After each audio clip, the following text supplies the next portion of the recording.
What's up, guys? It's DMB Universe, and those of you who care about my health for some reason, those cans that you see right there are not mine. They're in fact Tyler's cans, because he's the only one who drinks Mountain Dew. I, however, will never drink Mountain Dew because that is the devil's liquor, and I will never even touch anything as remotely deadly as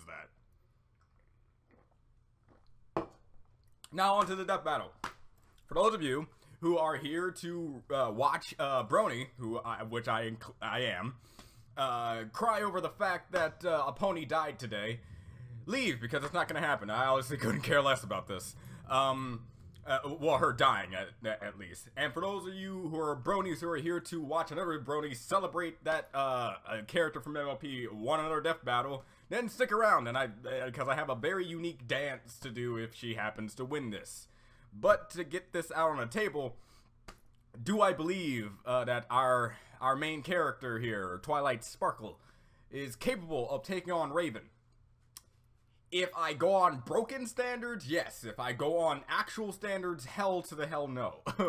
Because I don't know how long you've been on my channel, but just in case you haven't been here long and haven't seen my other death battle reactions, when it comes to DC characters, unless you're from Dragon Ball, you don't have much of a chance of beating them. All right. And that has just been my take on it, because here's the thing. When it comes to DC characters, most of the DC characters that will be featured in any death battle will have years upon years of writing development time to up their stats and feats. Not to mention DC in general will constantly give these characters astronomical feats. We're talking like they contain quintillions of tons of force by being punched by Trigon or something like that. Because that's how it goes. That's how DC is. They build up these incredibly powerful characters. And unlike Twilight, she only had approximately, what, 6 years of development time with her strength. And one of those years were dedicated to her having power that wasn't her own, being with her and the princess's magic.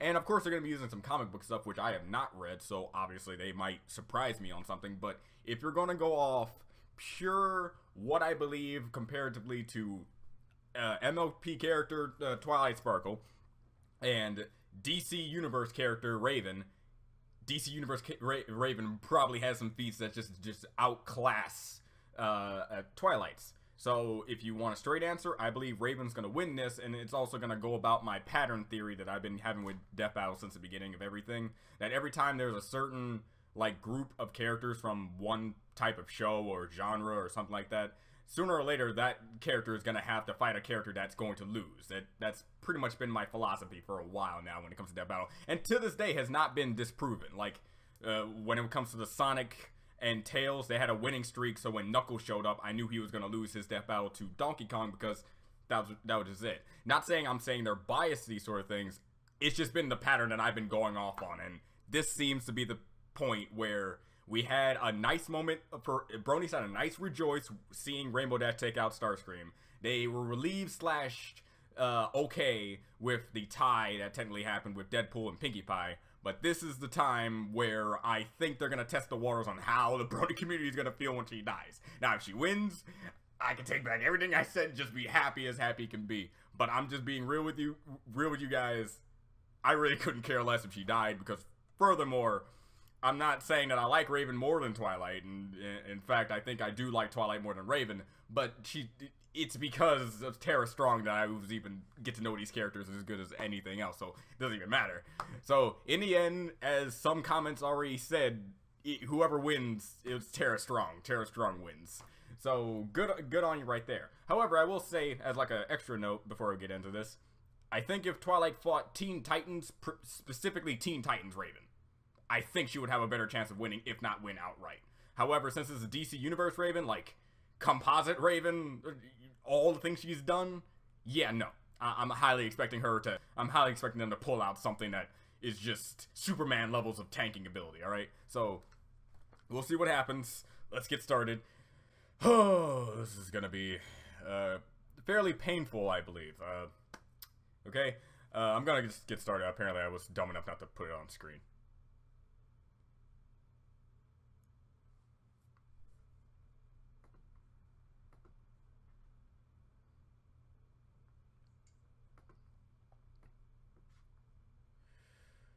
Three, two, one, now. This episode of Death Battle is brought to you by War Robots, the tactical 6v6 multiplayer game for iOS, Android, and Fire OS. The game's like if Wiz's love for science and my love for weapons had a baby, wrapped in rich 3D graphics. Yeah, sponsorships and whatnot. I don't know if I'm gonna skip this or not. Because if you want to know information about these things, go to the place where they're sponsored, so they can both A, get the money, and B, give you the links that you probably need. So, yeah. I know there's probably gonna be another one like in the middle of it, but you know, I might actually stop the video before the battle initially starts, since this is actually serious. In my case. We're really gonna talk about feelings and crying and stuff. Well, yes, and yeah, they're both empaths, so powerful magic. Sounds good. Like with Raven, the half-demon sorceress from the Teen Titans. Yeah. And Twilight Sparkle, the magical prodigy from My Little Pony. Yeah. Really doing this again. Hey, you know they're self-aware. Our job to analyze their you know they're self-aware when they themselves don't want to do, are wondering why exactly they're doing another friggin' battle with another pony. Sooner or later we'll take this seriously, but probably never not. Fear can trigger instincts necessary. Change their personality, change their look, change their feel, but she's still a pony. And for this edgy-looking chick in a wicked cloak, that's kind of her thing. This is Raven. Raven. From the day Raven was born in her home dimension of Azarath, she wasn't the most popular girl around. Yeah, it's not exactly a good sign when right as you're born the sky turns black and the whole world suddenly smells like farts. Well then. Raven is the daughter of a human mother and a fearsome demon. Who is literally made up of hatred. Yeah, and it's the equivalent of just the devil. Raven's own mental state holds the key to a fearsome inner power. She is an empath. A mage who can sense, create, and manipulate emotions. So her powers are all about feelings and stuff? That's pretty lame. Tell that to her when they're she tied your to brain or forces you to feel so greedy you steal from your boss. Oh, you don't need to convince me to do that. Wait, what? Reminds me a lot of Discord, actually. What he did with the main six during his episode. She's got a lot more deadliness packed away under that cool cloak. It's like, hey, I'm gonna make you think this rock is a giant diamond. Her father for the first time, and it's didn't go very well. I don't know what you're talking about. They were so nice. With a grandma laser. That pissed off Raven so much, she finally let loose. This shadowy figure is her soul self, an extension of her spirit and manifestation of the powers inherited from Trigon. Raven often wields it as her primary means of offense and defense, though it can function on its own. I wish I had a pet bird that could do what I think that soul self is going to be Twilight's downfall, because I don't even think... Well, I think it can be affected by magic. Like a big old battering bird. It can drain the energy and powers of others, and also serves as a sort of pocket dimension, which can trap a limited number of foes and objects within. Alright. Convenient, but she can do way more. She can levitate, teleport, heal others, cast energy shields, phase through walls, and blast people with mystical energy beams. Mystical energy beams. But there is one drawback. To wield her power, Raven must embrace emotion. Jeez, that's a face. Too much emotion risks opening her mind to Trigon's corruption. When she gives in to her darker side, her entire personality changes. Oh, poor Mr. Light. Afraid of the dark. I surrender. I forget his name. I think it was Mr. Light, right? Named Dark Raven. That guy who stronger, tougher, and freakier than your everyday Raven. She can shoot lasers from her eyes, disintegrate stuff with her hand beams, and shapeshift. And her soul self is so powerful, it can wipe most people off the face of the earth in an instant. Are you, However, like, Dark Raven's incredible seriously? Abilities are a double-edged sword. By tapping into her father's demonic powers, she risks transporting Trigon himself to the living realm, kickstarting devastation across the universe. Is that what's gonna happen? Are you gonna do that and they work together or something? I wouldn't be surprised if you go that far. But I highly doubt it. She has been able to free herself from Trigon's control, granting her unlimited access to her own magical abilities. Sometimes she wears white to celebrate the occasion, or is that just for her wedding with Beast Boy? Wait, that never happened. These comic books reboot way too often for any relationships to actually have lasting consequences. Oh my god. Last but not least, there's Raven's golden form, a spiritual body free from Trigon's influence, which manifested after she turned evil and had to be killed by her friends. Alright. Titans. Oh, that's messed up. Yeah, I've never watched a single, read a single one of these comics. She's bent steel girders with her magic, toughed out getting thrown butt first into a brick wall so hard it broke. The wall, not her butt. And even helped Terra, a fellow Titan, raise the Teen Titans headquarters and the island it's on. Terra alone was barely able to stop the island's descent, and together they pushed it back up to its rightful place. This means Raven lifted more than half of the island's weight. The Titan's Tower Island is similar in location and size to Alcatraz, which has a width of 559 yards. Assuming the most likely granite composition and accounting for a 30% hollow interior, Raven's energy output would need to be about 14 million megawatt hours. That's enough energy to power all of New York City for over 3 years. Yeah, I'm gonna say that's better than Twilight outright done. 30,000 feet below Lifting a giant cosmic space bear is one thing, but that 14,700 pounds per square inch. 42 times the PSI needed to crack most bones. And it's tough enough to survive laser blasts from aliens that hurt Donna Troy. Who can survive moon-busting attacks? The villain's Sparta's lasers could disintegrate people in an instant, which requires nearly 3 billion joules of energy. And Raven's soul self powered through several of these blasts and held together. See, this is what I mean. This is exactly what I mean. All this stuff happened in the span of a long course of writers. Or prove me wrong, this happened in like, what, 3 issues? Between those cities is 1,166 miles as the Raven flies. To make this trip in time, Raven's soul self must have flown more than 36 times the speed of sound. Not impressed? Well, when she was golden, Ghosty Raven, she flew between the Earth and Moon like it was nothing. So, plenty of impressive feats, but unfortunately, Raven's powers have daunting and often costly limits. But tell me about them. When the soul self takes damage, Raven feels the pain herself. Oh, like a stand, alright. Alright, cool. I guess that makes sense. I mean, it is like Raven's stand. Mere physical ineptitude. Raven! Zawaldo! In combat, she tackles that emotion head on. The more negative the emotion, the more pain she feels. And don't forget, she's also struggling not to feel so Satan doesn't show up. With all that going on at once, it's no wonder she passes out sometimes. But with the help of her friends and her adoptive Azarathian family, Raven eventually overcame Trigon's iron grip and defeated him. And kinda just embedded him inside of her head. Trigon would think twice before messing with someone as powerful as Raven. No! You stay away from me! You demon filth! They're not demons. Let me show you one. Azarath, Metreon, Zinthos. Well then, yes, that's terrifying. Here it comes. High above the peaceful Ponyville, the city of Canterlot rests among the mountaintops. There, a young filly had dreams as big as Canterlot Castle itself. Her name was Twilight Sparkle. Here we go again. I mean, we've seen a pony that breaks the sound barrier and breaks the fourth wall. Physics, so what crazy powerful thing can this one do, Wiz? Actually, less powerful when you really think about it. Merrily out of the gate. She's definitely not faster than Rainbow, and she definitely doesn't know the fourth wall like Pinkie Pie does. So Twilight wanted to learn magic at Princess Celestia's School for Gifted Unicorns. After a very eventful entrance exam, she didn't just get accepted into the school, she became Celestia's protege. Which is kind of a big deal, since Celestia is pretty Knight's flashcards way too much, really? Come on. Not only that, Twilight also earned her cutie mark. Oh, I remember those. It's that magical tramp stamp a pony gets when they grow up. I watched the thing, and that's like a good joke, so I already laughed what I needed to laugh at that joke already. In mastering the art of magic. This peppy purple pony wasted no time and hit the books to practice hard. All of them.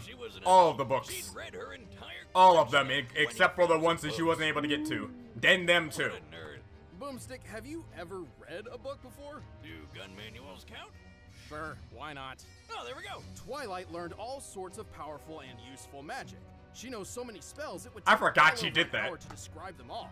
Her memory is so crystal clear, she can recall a complex spell after a mere glance. But here's some highlights. She can move stuff with her mind, shoot concussive energy blasts, raise magic shields, and rapid-fire teleport. She can manipulate gravity, ignite things on fire, freeze others in place, walk on clouds, and even mastered the transfiguration spell. A lot of these, I want to see how you're going to incorporate in the battle.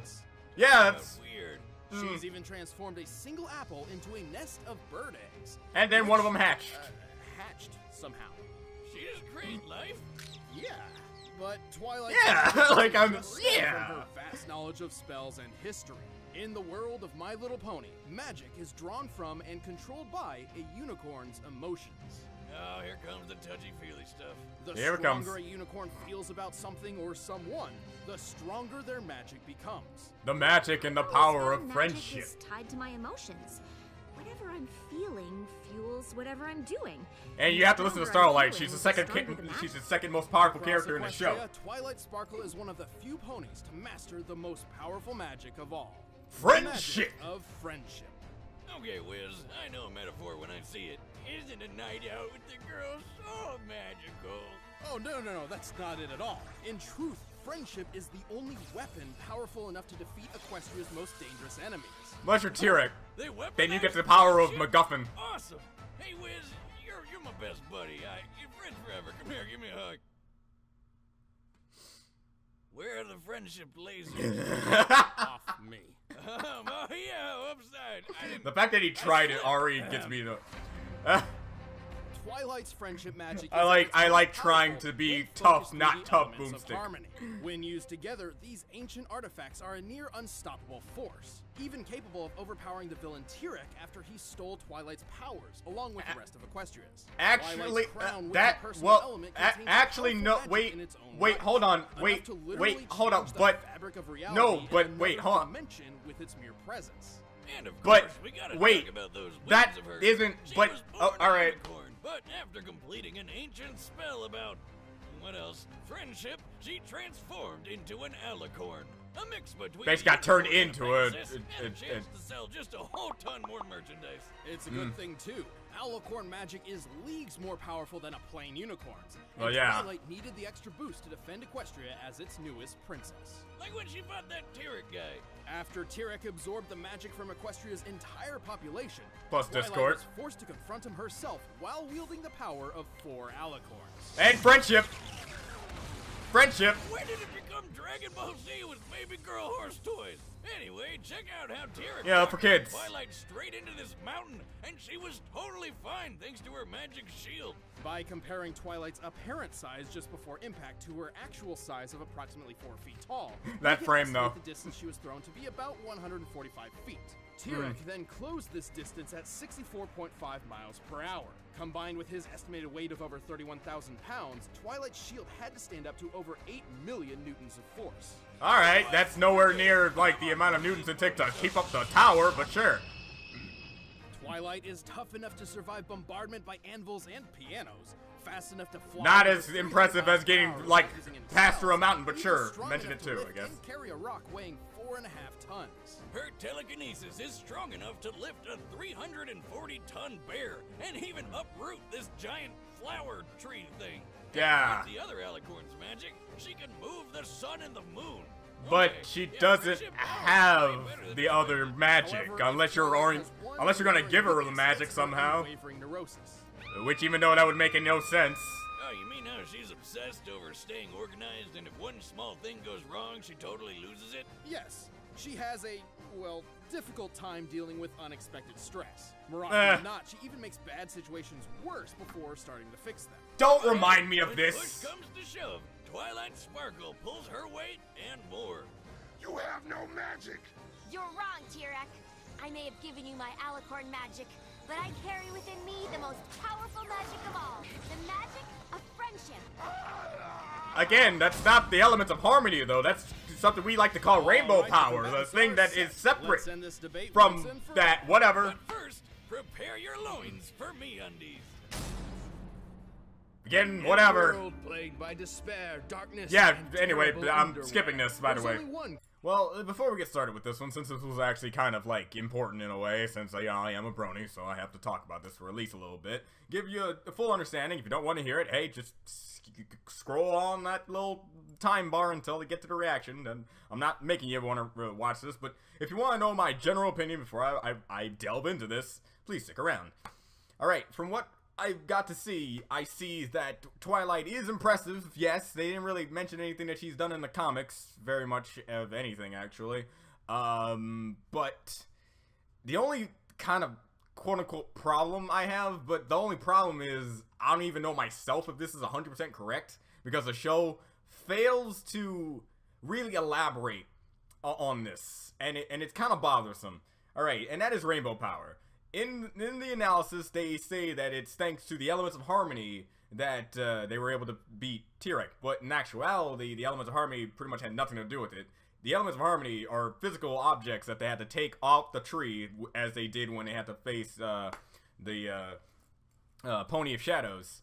And that's how you know it's the elements of harmony, when you have to have them together and even use that. Heck, you need them, and you have to have all of them to even have the effect to even work. So Twilight herself, with the element that she has, with the element of harmony she has, can't do anything without the others around it, because that's the whole thing about the friendship power.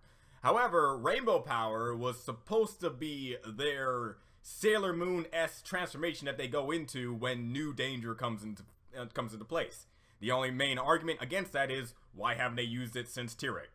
And the only other time we ever see them quote-unquote use it is when Luna had her dream and were stopped by the main six, who summoned rainbow power to defeat her. I don't know if that was supposed to indicate that they do have the innate ability to summon it, but okay, let's go off the assumption that she does have the innate ability to just click on rainbow power. Does that change whatever it is that the elements of harmony could do against Raven? Because rainbow power is seen to be able to tank a beam from all the magic of Equestria, all 4 princesses, and Discord, and just one-shot T-Rex. So that in of itself is just downright broken. It's almost as if she don't go supersonic when she's in that form, completely invulnerable. But as for Raven, I pretty much expected it. Like, as soon as they got into all the things that she did in the comics, leagues away, leagues ahead of Twilight. I like how every time they show these DC or Marvel characters and they show all the broken things they've done, they always try to make their weakness something that is actually going to play a big factor sometimes. And most of the time, what I remember, it doesn't really. It just kind of just lets you say, hey, they're uber strong, but they do have a drawback with these uber strong techniques. Too bad their opponent is just going to get taken out before those effects even really happen. So my current stance is Raven's going to win, but again, the only thing that kind of bothers me about this in general is just the rainbow power thing. Look, I could be wrong. Obviously, if you are a bigger brony than I am, please tell me that rainbow power is connected to the elements. But what you cannot tell me is she needs the elements around her for her to use it. But the thing is, she has it. Or you're gonna tell me that they don't have it anymore, even though they showed that Luna has a dream of them activating it. Is that just her subconscious telling her that if they did have it, they would use it? I don't get it. I'm confused and I don't care anymore. Let's get this battle started. Let's go. 3, 2, 1 now. Oh, home field. Okay.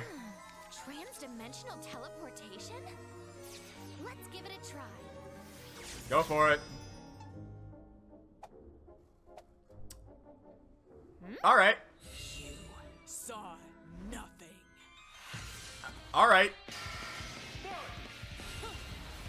So we're gonna throw in a little Teen Titans Go action of her being a brony, a Pegasister herself.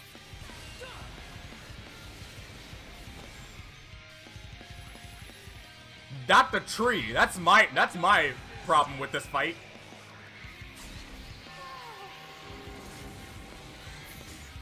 Oh no, not again! Oh, I like how you even bring it up. I hate you. Alright, so far, she's getting bodied. Alright.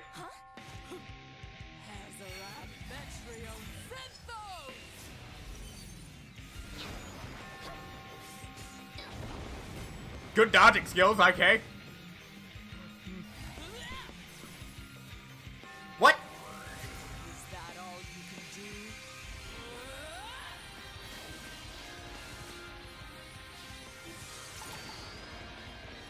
Oh, the one needed spell? I want it. I need it. Really? Really? Mine. She has a rock now. Now Nito. I got you right where I want you. Oh, alright then. See, I kind of expected this, though. I mean, like, if they were gonna do the want it, need it spell, it doesn't mean that she's gonna stop attacking you.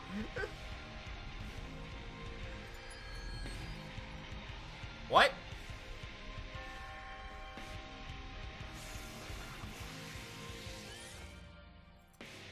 What? What?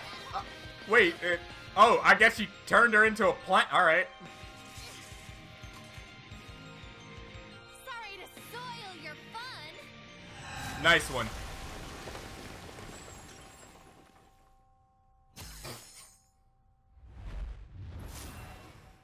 Well, that was odd. Alright then. Dear Princess Celestia. Thank you for trying to save the tree. The only thing more powerful than friendship is a giant bird spirit colliding into me at Mark 36. This Alright. was a tricky one. Both Raven and Twilight Really? possess numerous spells and techniques that could end the other quickly and easily. Since they were pretty even in how many ways Nearly they could equal finish each amount, other alright. off, this fight really came down to strength, durability, and performance. First of all, And it's which pretty all of obvious them Raven's are telekinesis Raven. has been shown to be much stronger than Twilight's. But Wiz, what about when Twilight moved the sun and moon? That's when she had the magic of Princess Celestia and Luna, and it's well established that only their specific type of magic Yeah. can move those celestial bodies. Which So, again, you're why saying bring you it understand up the when we sun know it's and an the outside moon? power Yeah, source? do I hate it myself when they do this except sometimes. I don't have your magic. With her own magic, Twilight has never shown anything close to the kind of force Raven used to lift the Teen Titans Tower. Raven What about had durability multipliers? I know this is a advantage, weird thing to too. say, Remember how Twilight's shield held up but against a hit a little over okay, in her 1 base million pony newtons? form, and this was like in Raven's like soul self is season tougher 1. than Donna Troy, Like, who let's can give her like a swallow times blast 3 for multiplier with the 296 alicorn magic she has. million newtons. I still don't think she's That's a even 16 nowhere near more close zeros to what Raven can do, but And again, don't you're forget kind Twilight of just had the basing it power all on a of space 4 bear. alicorns at that time. The shield wouldn't have saved her from Raven's soul self anyway. Not only could it absorb Twilight's Yeah, again, I'm not powers saying and that will be a big emotions, change. Not only was it capable of operating while Raven was unconscious, Friendship but will it other regain also herself. made a mean dive bomber. Raven's soul self could fly at speeds exceeding Mach 36. Since it's often been used as a battering ram to hit enemies, we know it has mass, but not exactly how much. However, given its size, strength, and durability far exceeds Raven's own, its mass is likely greater than hers. Let's just lowball it and say they're equal, alright? Sure. All right, Adding then. Raven's mass to the Mach 36 calculation, the Soul Self's ramming force at top speed comes to 15 million newtons of force, far greater than what Twilight's shield has sustained. Ain't no point Again, walking it's away from that. Plus, Twilight's positive attitude meant Raven didn't have to even worry about pain when using her emotions against her. While they may have matched each other in spells and skill, Raven's more powerful traits and exceptional Soul Self earned her a hard-fought victory. Yep, Raven really ponied up for this one. The winner is All right, then. Raven. Ponied up, by the way, not your best pun. And I'm not saying that, oh, it's so bad and cringy, but like, you could have done better. And if you want the battle music for yourself, you can click the link in Or the description something. below and get it off iTunes. I can't, I honestly have to say, that was okay. Who's up? Who's up? Yo! Whoa! Shit! Yes! Yes! Oh my god, yes! Yes! Alright, I'm sorry. I'm sorry, I didn't expect you to want to make me happier. Alright. Finally, the battle that we've all been waiting for. The Aura versus the Atatata. Yes! Alright. Oh, okay, before I fangasm on this greatness, okay, I want to let you guys know something that, if you haven't noticed, I may be a brony, but I'm a huge anime tard, alright? So, get that straight, alright?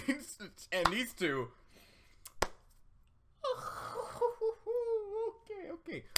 Okay. Battle first. Brony time. Am I upset?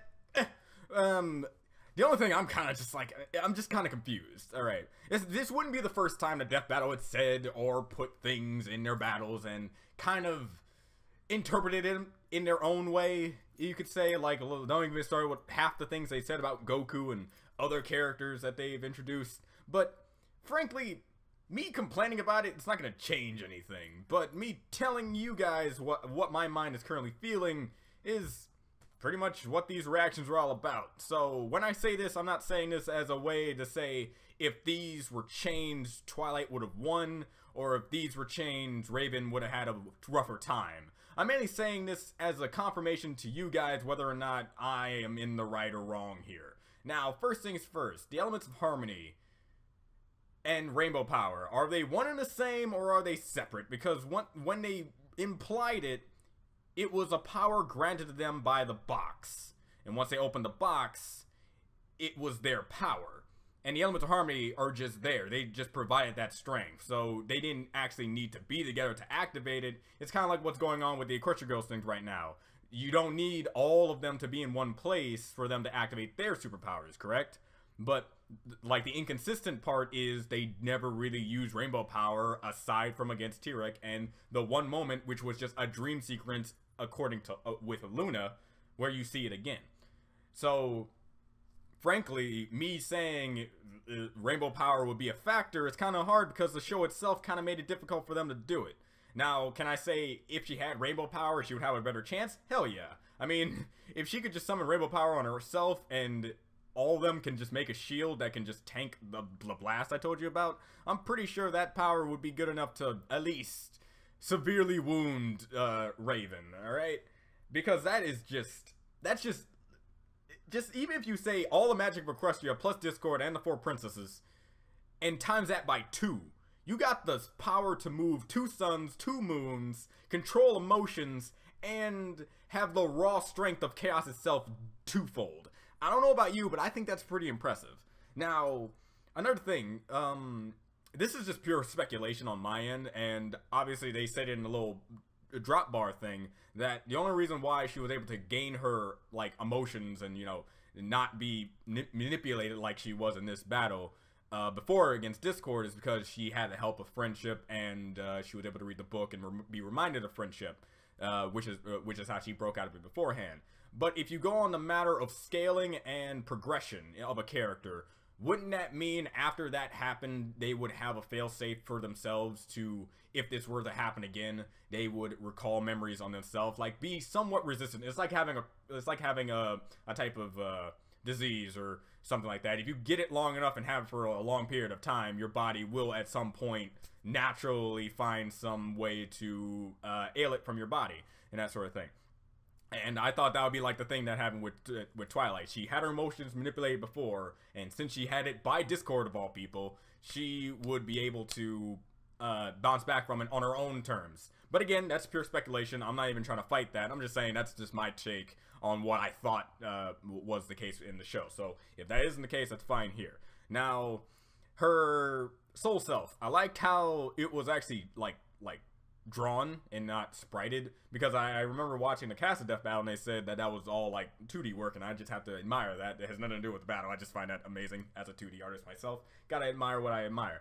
Now, just in general, battle itself was fine. I like the animation that they were going into, and it really showed that Twilight could hold her own against Raven instead of just getting one shot. So there's that. And hopefully the community is okay with this, because I'm fine with it. I mean, Raven won, and I like Raven, so I'm pretty sure other people who have watched Teen Titans like Raven, so it's not like you should be upset that she won.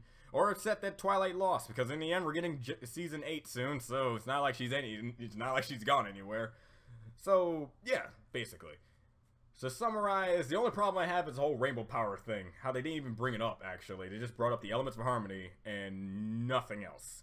Like, as if rainbow power was not even a thing, yet the show itself kind of showed that it wasn't even a thing. They didn't even bring it up. I would have at least liked it for at one instance in the Pony and Shadow episode, where they're like, we had a power before where we fought this guy named Tyrek, but we weren't able to bring it back up. If they said that, all bets would be off. But that is the only thing I have, so that's pretty much it. That's the only problem I have. If I had seen any other problem, that was just probably nitpicking or not even that important. But that's it. The rainbow power. Explain to me on that, and that's perfectly fine.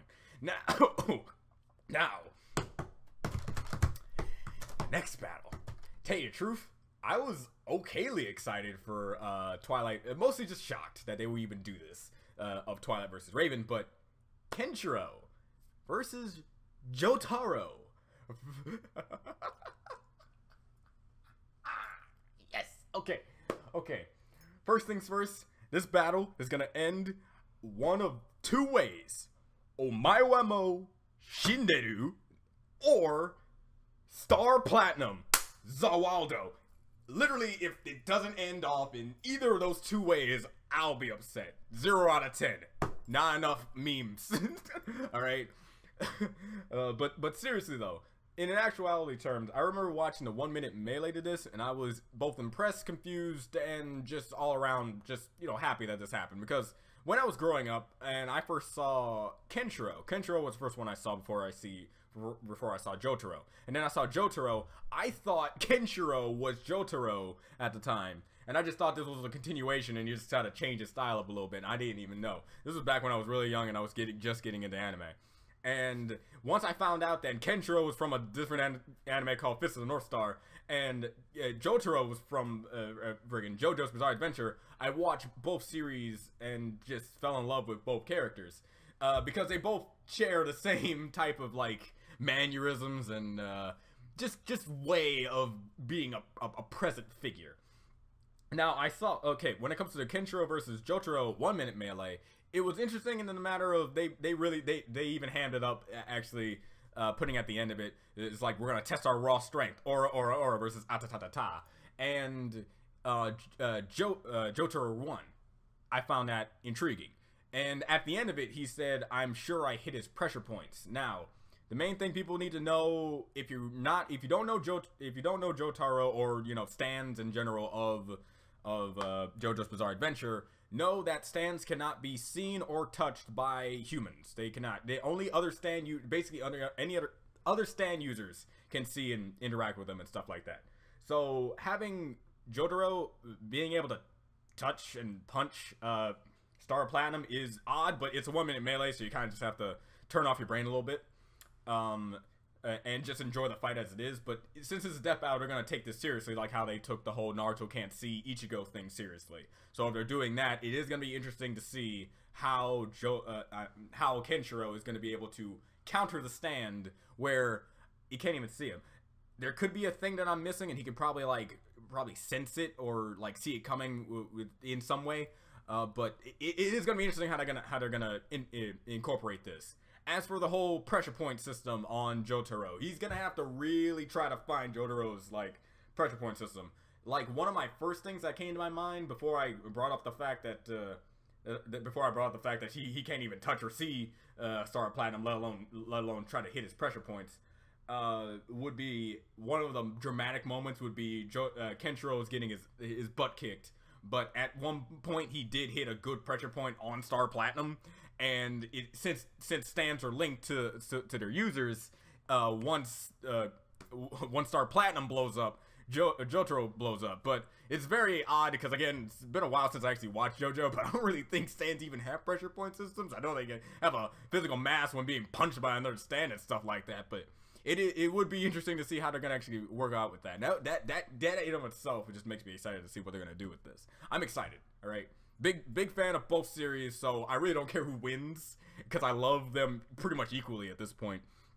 But definitely a match that I'm excited for.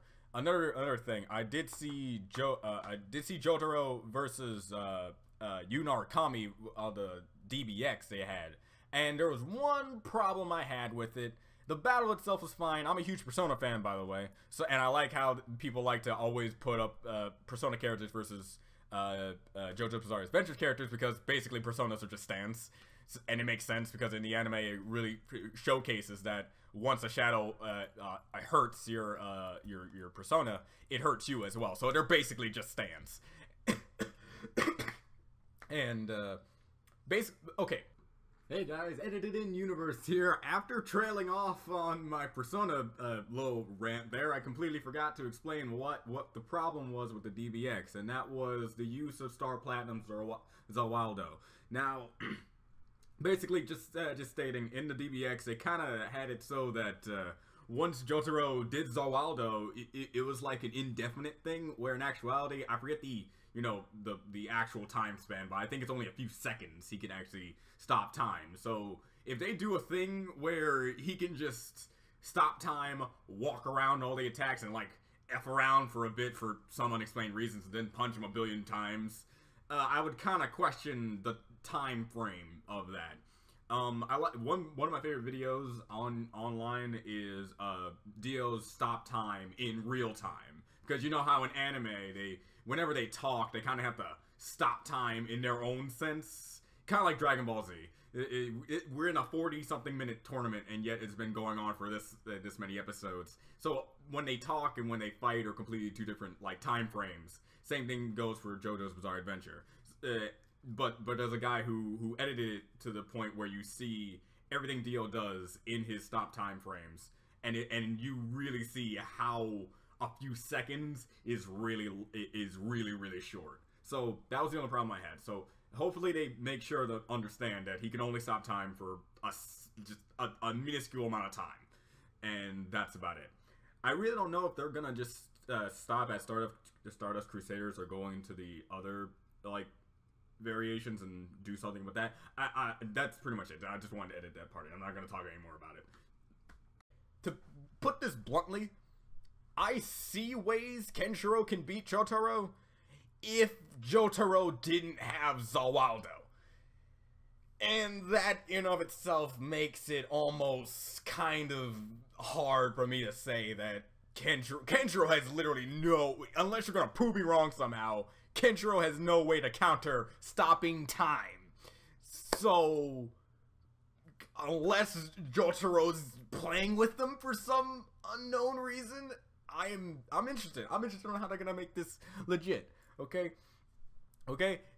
Kenshiro's fast. Jotaro's fast. Unless they're gonna say this is before he fought Dio and developed his stand's ability to stop time. Because before he fought Dio, he was just starting to get accustomed to actually starting to move while time is stopped, let alone trick Dio and stuff like that. But definitely, okay, I'm just excited. Notice how I'm more excited than this in the last battle. Okay, this is something I've been waiting for, and I'm happy. Alright, so, anyway, yeah, battle was fine. You know my grievances and whatever nitpicks I had with this battle. I loved it every other way. This next battle is definitely going to be interesting. I'm happy for it, and I hope you guys enjoyed this reaction, and I'll just see you guys next time. And again, didn't matter who won or lost, it's still fake. So see you guys next time. Bye.